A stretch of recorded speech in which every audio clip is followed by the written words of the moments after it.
Well, I've been stuttering for as long as I can remember, and I didn't really care about it back when I was younger.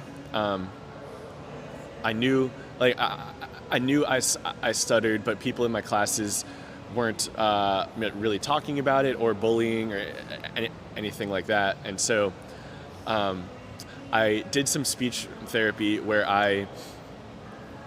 um, where I was just like I'm repeating words like apple, apple, apple, and that wasn't really helping me a whole lot. But then, and I didn't care about it too, right? Like I didn't really care that I stuttered, and so I didn't want to go to I didn't want to skip recess and go to speech therapy. But then once I got to high school, then I realized I stuttered, and people kind of looked at me a bit more funny.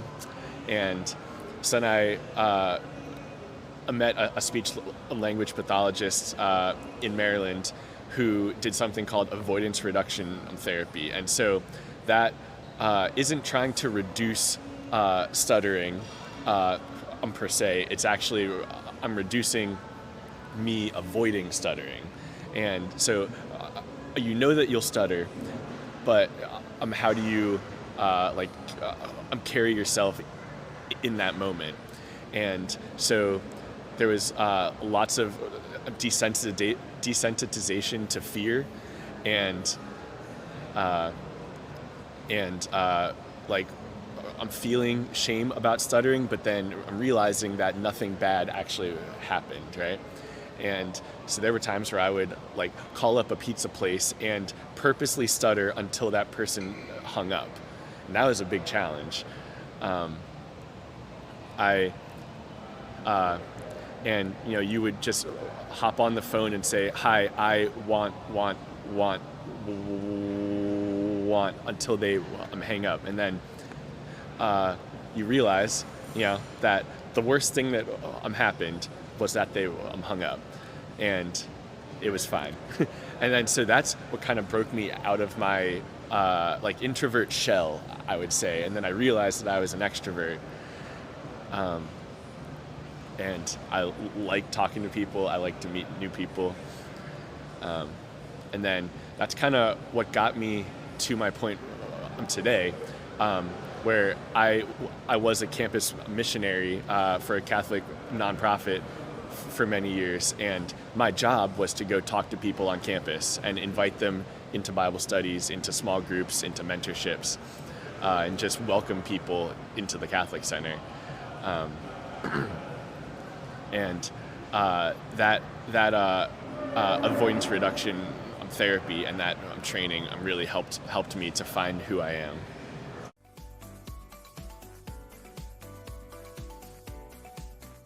Back in high school and the beginning of college was my peak of feeling shame with stuttering. I was just very conscious that I spoke differently than the people around me, and I would sometimes just hold myself back from jumping into speaking situations. Like I had my core group of friends in my classes, but didn't really venture beyond that. But I did want to go beyond my friend group and meet more people. And I was aware that I was an extroverted person, but I held myself back from that. So there was kind of a disparity there. And I realized that I was just scared of what other people might think of me, and so I held myself back. I remember one time in high school I had to read a poem in front of my class, and I was trying to hide my stuttering, and so I picked a poem that just had a couple many phrases in a row, and I didn't read the phrases in order that the poem was written, because I knew with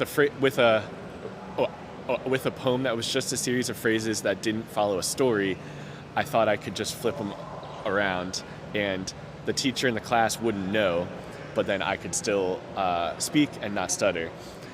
And I'm sure my teacher knew. Uh, it was by a famous poet too, so he probably pulled it up and was reading along with me, but just kind of let me go because he saw me struggling.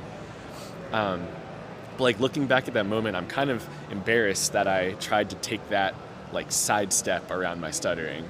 I wish I had just kind of dug in and allowed myself to stutter, but I held myself back, of course.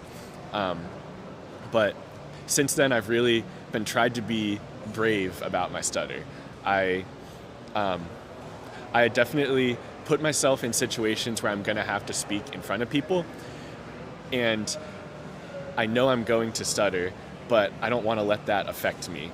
And like I kind of want to conquer my stutter, right? And like I know I always will, and I'm very open about talking with people about my stutter. But yeah, I don't want to let my stutter hold me back.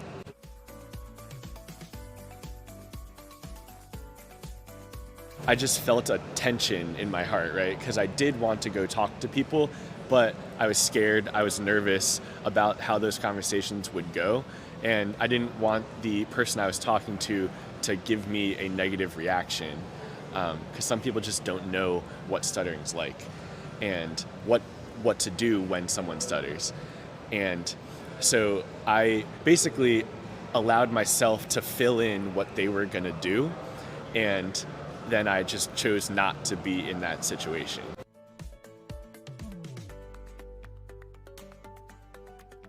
I feel so proud of myself. And, you know, sometimes I'm tired from putting in that effort, but overall, I feel really excited and proud of myself that I did what I wanted to do in that situation. In some of my speaking situations, I will tell the people I'm talking to that I stutter, and people are usually just, oh, okay, cool, or like they just nod or something, and then I go about saying what I want to say, and then that's it. The people generally don't have a negative reaction to when I tell them that I stutter or when I stutter during the message. It's all just in my head a lot of the time.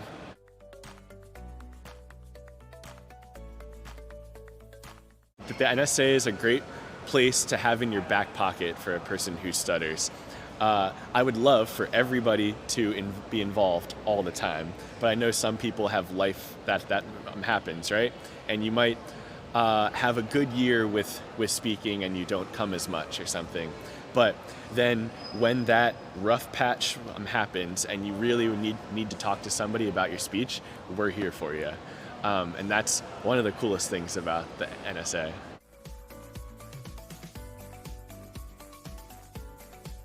The message of the NSA is that you're not alone in stuttering, and you'll have good days and bad days, but that you're still here and you're still like living life as best as you can. And the conference has definitely informed my outlook on stuttering for sure. I've realized that stuttering is something I do, but it's not everything I do. It's really just how I talk.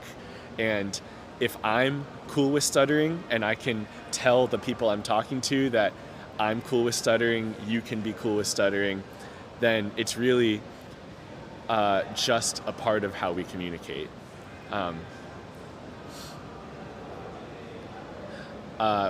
When I get into speaking situations, I probably think about stuttering maybe half the time. Or as I'm talking to someone, I might think like, wow, I'm stuck on this word for a while. But when I'm stuck on a word, I'm not thinking, wow, this is terrible, and more just like, oh, this is happening. And that's something that has come from being a part of the NSA for 14 years now.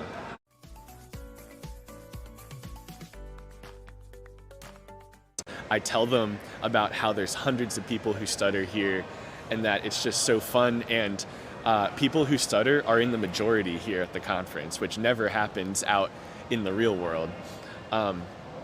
There's so many people here at the NSA that feel like this is a relief from real life. Uh, and it's nice for them to have that space. I think of it as kind of like checking in with my stuttering family.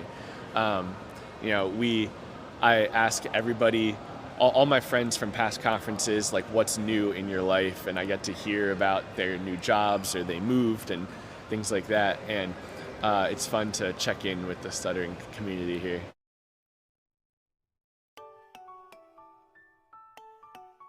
I think the biggest misconception I've encountered is people who think I don't know what I'm saying. And obviously, I do know what I'm saying, it's just stuck coming out of my mouth. And uh, so I've told people that in my head, there's actually two trains of thought. There's what I'm saying, and then there's how I'm saying it. And so I'm kind of having two thought processes go in my head. And it's distinct enough that when I'm talking, I'll be thinking about what I am saying, the content, and then also thinking, oh, I'm going to stutter on that word coming up in a little bit. And that's been interesting to explain to people that I do know what I want to say. It's just taking a little longer to say it.